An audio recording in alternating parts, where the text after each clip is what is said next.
Good morning. This is Ms. Parks, and we're going to cover the last section of chapter 6 today, which is equations involving inverse trig functions. This whole section really involves us rearranging the equation so that we can isolate the x variable, and that will be the inverse function. So we don't remember that you cannot add, subtract, multiply, or divide to this angle ever, okay? So if you need to take that out and make it an A at the beginning, you can. You basically have to leave that alone. So you're trying to get x isolated. The only way to get to this is to use inverse on the trig function in front of it, all right?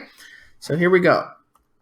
So you use order of operations backwards, so there's no adding and subtracting. We're trying to get the cosine 2x alone. And then this restricted part is just making sure that we get an answer that's in the first quadrant. Okay, so you don't really have to worry about that part. They're just making it so that this comes out with a solution instead of no solution. Anyway, here we go. So we're going to divide both sides by 3. So you're going to get y over 3, if I can write, y over 3 equals cosine of 2x. Now, that's the only trig function left, so now we can do the inverse function. That's the only time we can do inverse is when it's the only thing left on that side. So cosine and inverse cosine cancel out. You get 2x is equal to the inverse cosine of y over 3. Write that again. The inverse cosine of y over 3. Y over 3 doesn't have to be in parentheses, but if you have a negative number, it does. Usually if I have a fraction, I'll put it in parentheses because it's easier. Now for the rest of it, there's 2 different ways of finishing this. So let me write this twice. Inverse cosine of y over 3 is equal to 2x. So the 2 different methods are, you can just divide both sides by 2. So inverse cosine of y over 3, that whole thing over 2 is equal to x. Or you can multiply this side by 1/2 and that side by 1/2. And so this would give you x is equal to 1/2 times the inverse cosine of y over 3. Either one is fine. Again, don't add, subtract, multiply, or divide to the number next to sine or cosine. The only time you can get to that is when you use inverse. So you guys go ahead and try the next problem. All right, so the first thing you should have done, again, leave this part alone. So you're going to divide both sides by 4. Y over 4 is equal to tangent of 3x. And then you'll divide, you'll take the inverse tangent of both sides. So on this side, you get the inverse tangent of y over 4, and on this side, these cancel out, and you get 3x. And then you're going to divide both sides by 3. So your 2 answers are either inverse tangent of y over 4 over 3, or if you multiplied both sides by 1/3 instead, then you would get 1/3 inverse tangent of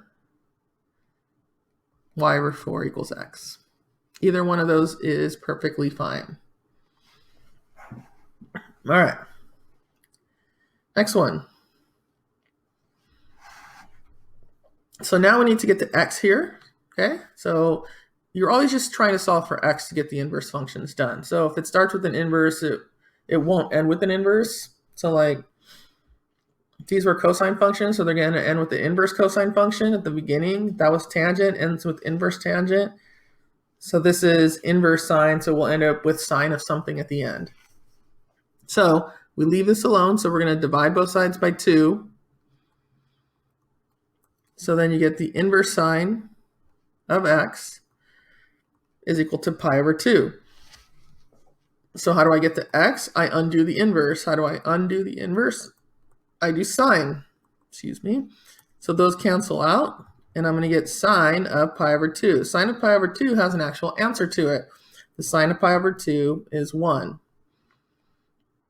Because this is the same thing as writing sine of 90 degrees, okay? This is equal to 1, that's equal to 1, so if it's on the unit circle, you need to simplify that. Please try the second one. When you're finished, unpause the video and then come check your answers. Okay, so I'm going to divide both sides by 3. So you get the inverse tangent of x is equal to pi over 3. Then you'll take the tangent to undo that on both sides. These cancel, so x is equal to tangent of pi over 3. Tangent of pi over 3 is the same thing as tangent of 60, so the answer is radical 3. The biggest mistakes that I get here is that people will get to this step. They'll say x is equal to tangent of pi over 3, and then the next one, they'll put x is equal to 60. They'll just do the angle. So be careful not to do that. Okay, next part. Okay, let's go over this. So for the next type of problem, we have a sine and a cosine. And since we're solving for x, we're going to take the cosine of both sides. So let me rewrite this. Inverse cosine of x is equal to inverse sine of 1/2. Remember, that's really an angle. So if you know what that angle is, you can replace that. Like if you know that the inverse sine of 1/2 is 30, because that's where sine is equal to 1/2, you could just replace this with 30 degrees. So I'm not going to do that this time because it's easier to just follow these steps in case it's not on the unit circle. So these are going to cancel out. And now I have cosine of the inverse cosine of 1/2. Remember that this is an angle. Really what you're doing is a cosine of 30. However, in order to solve that, well, let me go ahead and do it 2 different ways. So if you know that that's 30, then you could just go cosine of 30 degrees and x is equal to radical 3 over 2. If you get to something that's not on the unit circle, then this is how you would solve it. You would have x is equal to cosine of inverse sine of 1/2. So this is my angle, so I'm going to call that A. So I'm going to say x is equal to cosine of A, and then I'm going to draw A. And when I draw A, this is y over r, so this is 1 over 2. So if you do Pythagorean theorem, that comes out to be 3. And then cosine of A is the x over the r, which is radical 3 over 2. So either method is fine. Method 1, method 2, pick whichever method makes the most sense to you. Try the next problem, please.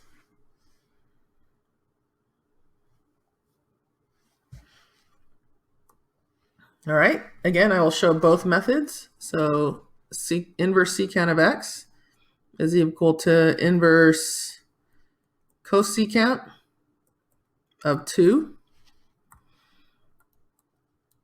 Secant. So x is equal to secant of the inverse cosecant of 2. So I'm going to start both sides at the same place. Now, inverse cosecant of 2 is the same thing as inverse sine of the reciprocal of that, which I'm not sure if most of you would go there right away. So I would assume in this case that it would be easier to call this A, make it secant of A, and then draw yourself a picture. So cosecant is 2 over 1, and cosecant is r over y. So that's r over y. So that's radical 3, just like the last problem. So it's exactly the same angle actually as the last problem. But secant is equal to the reciprocal of cosine. So since cosine was radical 3 over 2, secant is equal to 2 over radical 3.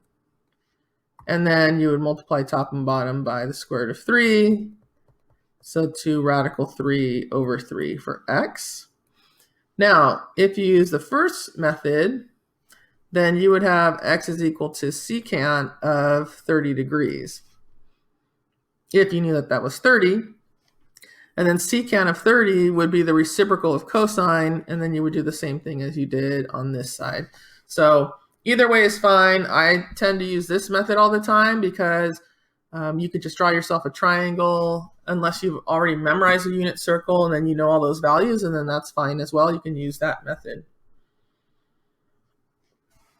So this covers all of chapter 6 and all of 6.4. We'll do some practice on these, and that'll be it. So have a good rest of your day.